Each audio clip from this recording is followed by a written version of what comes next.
Alright, we're about to start the video and I have removed the valve core depressor out of the holes. So you see that restriction in the middle? You cannot see the hole. That is the restriction that stops the flow of refrigerant. Let's back out here. And I have removed that from inside this hose. So now, put that right there. So now we have a full flow. So in this series of videos, which is going to be many series, it'll probably be about 8 videos or so, and this is like the 5th video. We're going to retake this test where, and I have this isolated off now, and I wanted to show you what the system vacuum decay was because of moisture in the system. So this is where we stopped the last video. Remember, we were down here, we got to 323 microns. And then when the video stopped, I think it was somewhere around 400 or 400, 500, I can't remember. You have to go back to the video and look. So this is the decay of the system, and we got all the way down to 300 microns. 300, 200 microns, whatever it is, it means nothing. And if we remember, I think it was 180 microns on the Fieldpiece, and the Fieldpiece micron sensor. So this is not the field, this is the blue vac, is taking the pressure inside the tank. The Fieldpiece micron sensor is located up here before the hose. So now I'm going to break the vacuum. We're going to bleed air into the system, and we're going to start this process all over again. And you're going to see the vacuum shoot up when I break the pressure. So let's bleed off some vacuum in there. Boom, boom, boom. Okay, we're here. Back to open because I'm no longer taking the vacuum decay. And let's break the vacuum. Okay, we're gonna watch her break the vacuum. Let's see. There we go. It's going inside. And I'm bleeding off a little pressure into here. And it's gonna get this up to 0. Let's get that close. Let me just shut it off. I just shut it off. That's not enough. There we go. A little more, a little faster. So what you're seeing is me putting pressure into the tank. Okay, the tank has 6 psi of pressure roughly inside of it. All right, so let me shut this off. So now we have 5.6 psi. Remember, this reads in tenths of a psi. An analog gauge is not that accurate. You cannot read tenths of a psi with an analog gauge. So let's bleed some of this off until we have 0. It's coming out right now, and you can see us losing pressure because we're going to perform our vacuum at atmospheric pressure. And atmospheric pressure is 14.7 psi at sea level, and I'm close to sea level where I live, just a little bit above. So we're going to wait for that to get down to 0. Here, let me bleed off the side too. Get that out of there. Okay, now we're almost to 0. While we're waiting for 0, let's start this over again. So we'll clear this. And you see it's gone almost an hour right now on this one. This one, that means this one's over an hour.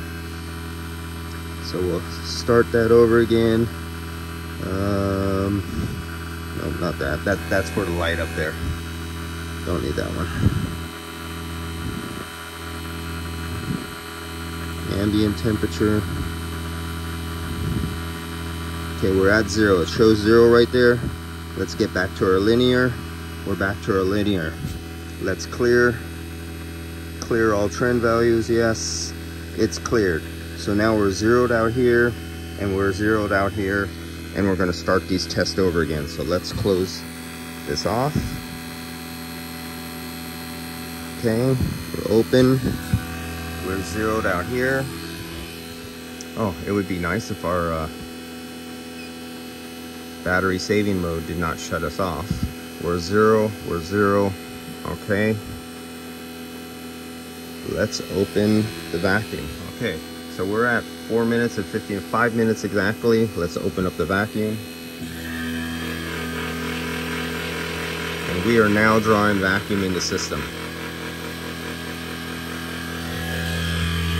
And once this gets low enough, this one will show up first because the micron meter is right here. This one will show afterwards because it's on the system.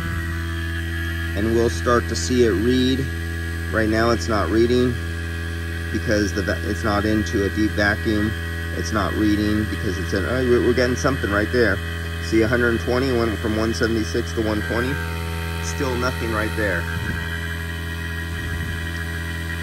180. And why are we not reading? We should be reading on this one. And this is what I don't like about this old Samsung, because it's really old and slow. We might not be connected. Why are we not connected? I'm connected there. Get me back there. I'm back there. Get me connected. No, it's just not doing it. And this one's not data logging again. And I changed it in the software to data log already.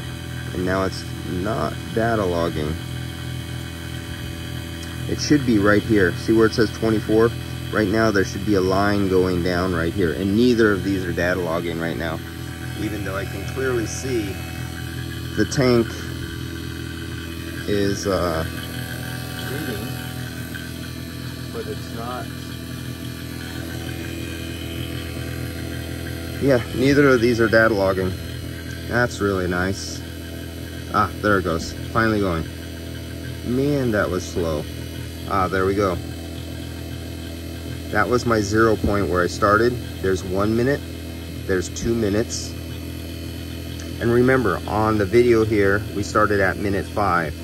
So there's almost 1 minute in from where I was at 0C0.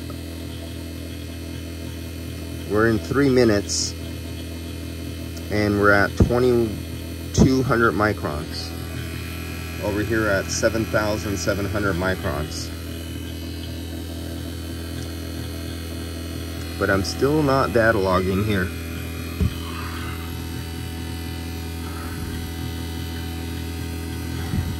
Alright, let's go back into the software. I changed this before. Right. Graphed. I have the grafting rate. I have graph defaults and I have it as on. So it showed that before, but it's not showing it again. I wonder why. Having issues. Oh well, I'm gonna keep this in the video because when you have mistakes, when you guys are out there in the field and you buy one of these meters for the first time, you may run into this too. I have not run into this before like this. So we're down here at 1200 microns, and over here we're at 4000 microns. So the tank is at 4000 microns, the hose is at 1100 microns. You see the difference between system and your gauges. 1100 micron is the gauges. 4,000 microns, or well, 3,400 microns is the system. But you see how fast we're getting there this time. When we got down to roughly 200 microns, it was 16 minutes before. So we're gonna come back to this video, let this get down to 200 micron more, and we'll see how many minutes it took for it to get down to 200 microns. All right, see you in the next video.